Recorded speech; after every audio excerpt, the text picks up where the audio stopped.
রাতেবেলা বইলে তোমরা বইলে না কেন এই যে টাইমের সকালে উঠে বের হচ্ছে রস খাবে যদি রাতের বেলা একবার মনে করতে সাকিরি কই রাখতাম তো সাকিরি ফোন করে লাগবে। আসসালামু আলাইকুম সবাইকে। আজকে ভোরে একদম কুমিল্লা থেকে সবাই স্কুলের বন্ধু বান্ধব নিয়ে খামারে আসলাম। খামার থেকে বের হয়ে গেছি বেসিক্যালি। আমরা কালকে আমাদের স্কুলের রিউনিয়ন ছিল, গ্র্যান্ড একটা বিশাল রিউনিয়ন হয়েছে, তো সবাই অ্যাটেন্ড করছি। তো এখন বন্ধু বান্ধবরা সবাই মিলে খামারে আসলাম আর কি।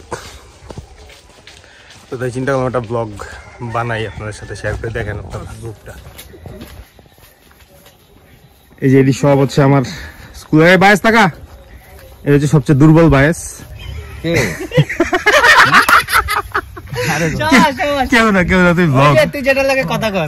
তাহিন আমার স্কুলের ফ্রেন্ড সবাই এরা। এই শাহিন না পরিচয় করে দিই, ও বিশাল বড় কন্টেন্ট ক্রিয়েটার, ও ইউটিউব চ্যানেল বিক্রি করে, আপনাদের কারো লাগলে জানাইতে পারেন। মনিটাইজ করা চ্যানেল বিক্রি করে, ইউটিউব চ্যানেলও বিক্রি করে না, বউ বিক্রি করে। শিপন দাও, হ্যালো বললে দাও। হাই হাই গাইস, এই হচ্ছে ডিমখোর শিপন, সারা জীবন ডিম খায় বড় হয়েছে। সাকিও কোনো ব্লগে আসতে, সাকি হাই দিয়ে দে। সাকি হচ্ছে আমার কাজিন, ওরও কখনো দেখেন নাই আপনারা ব্লগে। এটা হচ্ছে সাকিদের বাড়ি। আমরা প্রায় 20 বছর আগে আসছিলাম, সবাই মনে হয় অলমোস্ট 20 বছর হবে এই গ্রুপটাই। তখন আমরা এই বাড়িটাতেই থাকছিলাম, তখন এরকম ছিল না বাড়িটা, তো এখন অনেক চেঞ্জ হয়েছে বাড়িটার।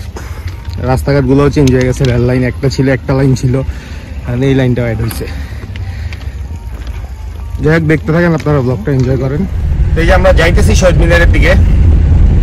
আমার সাথের যাত্রীদের মনোভাব শুনেন আপনারা, কার কেমন লাগতেছে।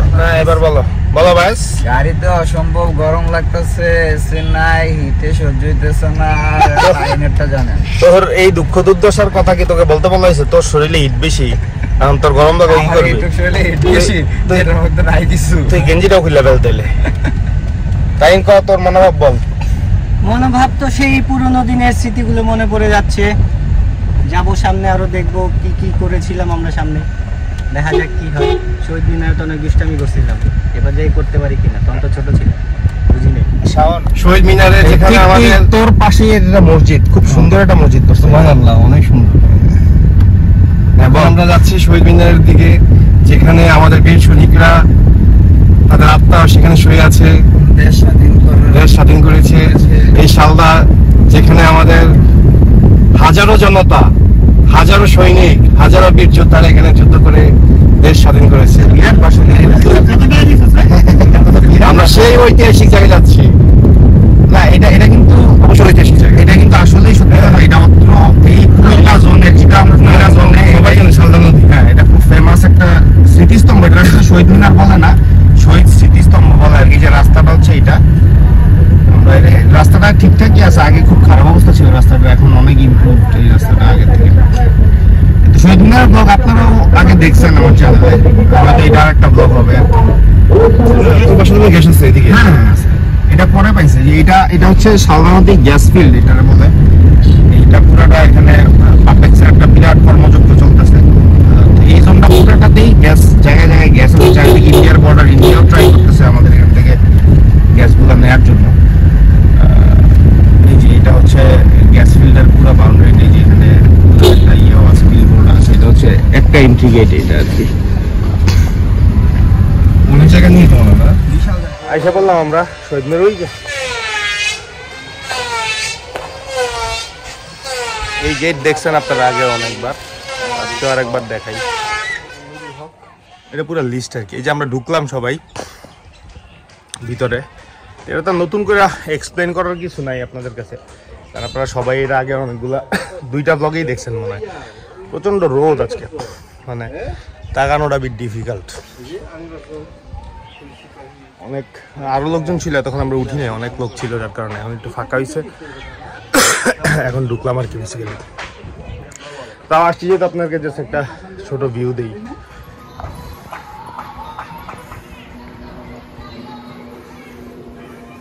ঢাকার লোক আছে দেখছস, ঢাকার লোক সারা দেশে, সিলেটেরও আছে, সিলেটেরও আছে, সারা দেশের লোকই আছে এখানে।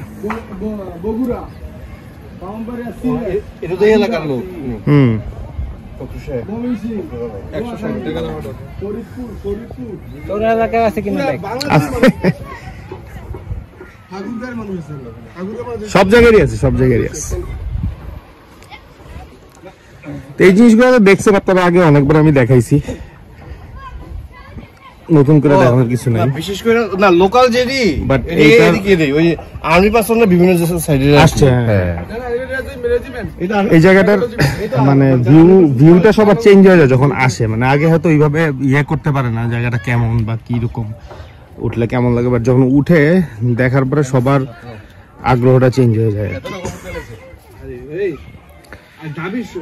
মানে পুরাই ডিফারেন্ট একটা ফিলিংস জিনিসটা, জায়গাটা খুবই সুন্দর করে মেইনটেইনড। এই যে শাওন আবেগ আপ্লুত, সে বিভিন্ন কথাবার্তা বলছে। শাওন বল, তুই কি বলতে চাস? মানে আমি বলতে চাচ্ছিলাম যে এখানে একজন প্রয়াত শহীদ ইঞ্জিনিয়ার সাহেব উনি পর্যন্ত এখানে সমাধিস্থ হয়েছে। যে এই যুদ্ধটা যে ছিল গণমানুষের, কৃষক থেকে শুরু করে একজন রিক্সা থেকে শুরু করে ইঞ্জিনিয়ার থেকে শুরু করে, আচ্ছা, হ্যাঁ প্রত্যেকটা মানুষের, প্রত্যেকটা ঘরে ঘরে মানুষ এই যুদ্ধে অংশগ্রহণ করছে। আমরা এই যুদ্ধটা নিয়ে কি করতেছি এখন? আমরা তো এই যুদ্ধটা আসলে আমরা যে মর্মটা রাখতে পারতেছি না। এই আর কি শাওনের বক্তব্য হচ্ছে যে সকল শ্রেণীর মানুষের তো আমরা সবাই জানি, বাট সে হঠাৎ করে এখানে এসে আবেগে আপ্লুত হয়ে গেছে। সে বিভিন্ন ইঞ্জিনিয়াররা ছিল, তারপরে মানে ওদের ওই এখানে যে ইয়েগুলো আপনারা তো দেখছেন সবার নাম সহ আছে, তো এগুলোর মধ্যে কেউ ইঞ্জিনিয়ার আছে, কেউ ডাক্তার আছে, এই জিনিসগুলো এখানে নামগুলো মেনশন করে। যেখানে বীরুত্তম আছে কিন্তু, তো এইটাই আর কি। মানে আমরা হয়তো, আমি কয়েকবার আসছি, টাইম শিপনরা আগে আসছে, সাকি তো আসেই, তো ওদের হয়তো ওই ফিল্ডটা ওইভাবে কাজ করে নেই যেটা শাওনের করছে এই জায়গায় আসার পরে আর কি। তো সেইটাই এক্সপ্লেন করতে নিয়েছিল আমাদেরকে। শহীদ মিনারটার পরে, শহীদ মিনারটা থেকে নাইমাই আমাদের একটা পাহাড় আছে, ওই পাহাড়টায় যাইতেছি আমরা। এটা কখনো দেখানো হয়নি আপনাদের। আজকে যেহেতু আসছে, ওরাও যেহেতু আসছে একবারে, ওরা গেছিল আগে এখানে। বিশাল পাহাড় এটা, এই যে চারিপাশ নিয়ে।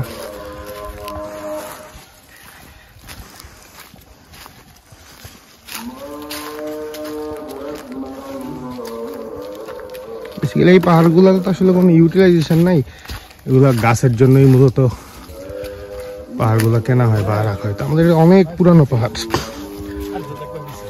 হ্যাঁ। আর এগুলোর মধ্যে কদিন পর গাছ কাটা হয়, আবার নতুন নতুন করে গাছ লাগানো হয় আর কি। এটা লং টার্ম ইনভেস্টমেন্ট।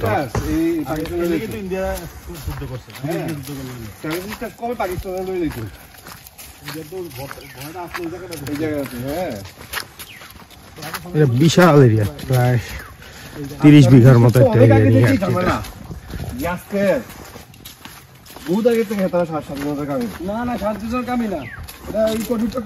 এই যে রাজনৈতিক আলাপ আলোচনা, এখন পোলাপান একসাথে হইলেই রাজনৈতিক আলাপ আলোচনা শুরু হয়ে যায়।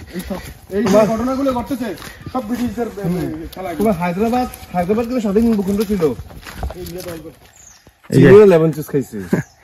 ইন্টারেস্টিং জিনিস দেখাই, এইটা হচ্ছে একটা পিলার আছে তো জানি,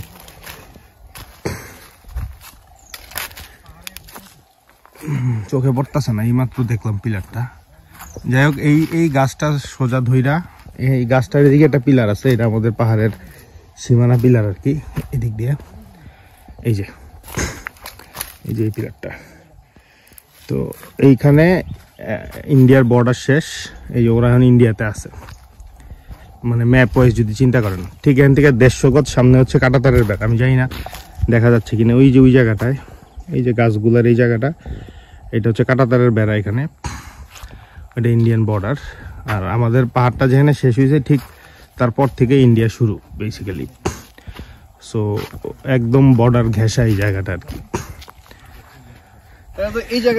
তোরা যে পাসপোর্ট ছাড়া ইন্ডিয়াতে আসলি কি মনে হইতেছে তোদের? বল। কিছু করে না আমাদের দেশীয়, আমরা এখন ইন্ডিয়ার বর্ডারে আছি, বাংলাদেশের বাইরে, বিনা পাসপোর্ট বিনা ভিসায় ইন্ডিয়া ঘুরতেছি। পাসপোর্টে ভিসা আছে আমার, যদিও না আমার পাসপোর্টে ইন্ডিয়ান ভিসা নাই এখন। বাইস গুলি টুলি কর পয়সা বড় বাইস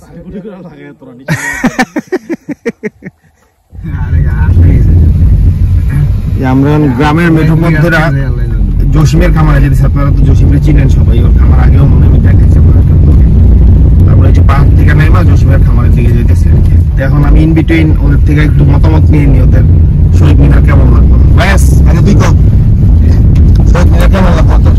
হ্যাঁ অনেক ভালো লাগলো, অনেক স্মৃতি মনে পড়লো। সেই 2007 না 8 সালে আসছিলাম,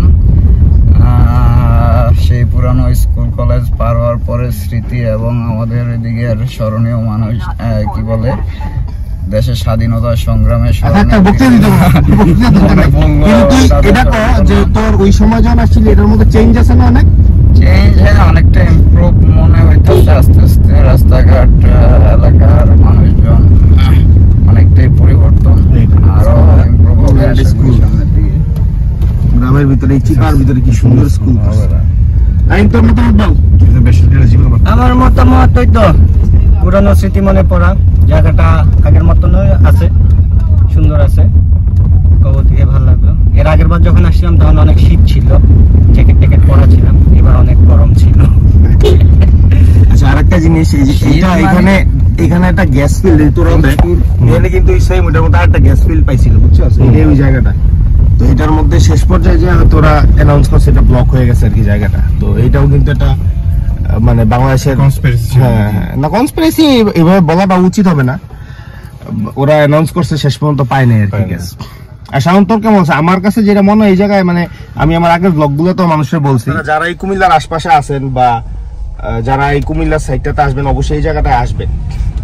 জায়গাটা হয়তো একটু ভিতরে কুমিল্লা থেকে প্রায় 20 কিলোমিটার দূরে, বাট আপনার এটা ডিফারেন্ট ফিল কাজ করে এই জায়গাটায় আসলে, বা যুদ্ধের ব্যাপারে অনেক কিছু জানা যায়। আর আমাদের সবারই আসলে এই জায়গাটাকে রেসপেক্ট করা উচিত, যে যাই বলুক মুক্তিযোদ্ধাদেরকেও রেসপেক্ট করা উচিত। সেম টাইম মুক্তিযুদ্ধের যে স্মৃতিস্তম্ভগুলো আছে এগুলোর ব্যাপারেও সবার জানা থাকা উচিত। এবং এইটা একটা মানে একদম কবর সহ এরকম স্মৃতিস্তম্ভ আমার মনে হয় 2-3টার বেশি পুরা দেশেই নাই। তো এইটা ওয়ান অফ দেম।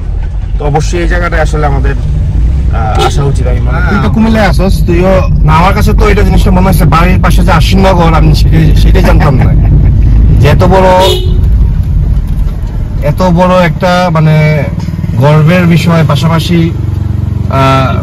কষ্টদায়ক একটা ব্যাপার। জান কষ্টদায়ক ব্যাপার এই কারণে বলতেছি যে একবারে চুল করে নিয়ে লাগিয়েছে। কষ্টদায়ক ব্যাপার হচ্ছে এই কারণেই যে এখানে এতগুলা বীর শহীদ ঘুমিয়ে আছে এবং তাদের স্মৃতিস্তম্ভ এখানে আছে, তাদের সমাধি এখানে আছে, অথচ আমরা জানি না বাড়ির পাশে হওয়ার পরে। যাই হোক আজকে সেটা সুযোগ হয়েছে। এটা ছাড়া যদি এটা না দেখে যদি মারা যাইতাম, এটা আসলে একজন বাংলাদেশী হিসাবে একটা মানে লজ্জাই ছিল। এই আর কি ব্লগটা এখানেই শেষ করে দেই। আমরা এখন এই শহীদ মিনার থেকে একটা চিপা মেঠোপথের মতো বলা যায়, এটা ধরে এখন আর মেঠোপথ নাই, পিচ হয়ে গেছে। আগে এটা মেঠোপথ ছিল এক সময়, ওইটা ধরে আমরা জসিমের খামারে দিয়ে যাইতেছি। তো হয়তো এটা লম্বা করবো না, ব্লগটা এখানেই শেষ হয়ে যাবে। মেক শিওর আপনারা সাবস্ক্রাইব করছেন। আর কারো যদি এই শহীদ মিনারের ব্যাপারে কোনো ইনফরমেশনের দরকার থাকে বা কেমনে আসতে হবে, কি প্রসেস, এটা যদি জানার থাকে কমেন্ট করতে পারেন। ভালো থাকেন আপনারা সবাই। শেষ করে দিই ব্লগটা এখানে। আসসালামু আলাইকুম।